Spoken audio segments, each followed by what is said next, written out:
Well, crews have been out here for about 10 hours now, searching through the woods and along the river and creek. Authorities say the Neuse River is still extremely high, which is making the search rather difficult.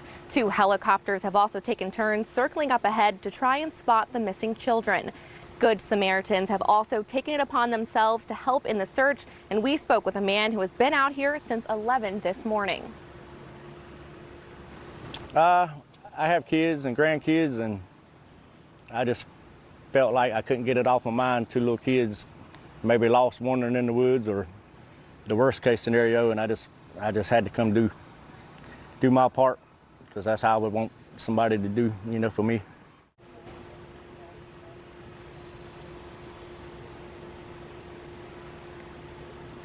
Now, Sheriff Bizzle did say that while he has received plenty of calls from other residents wanting to help, he wants to encourage the public to leave the search and rescue mission to the first responders. In Johnston County, Nicole O'Hara, Spectrum News 1.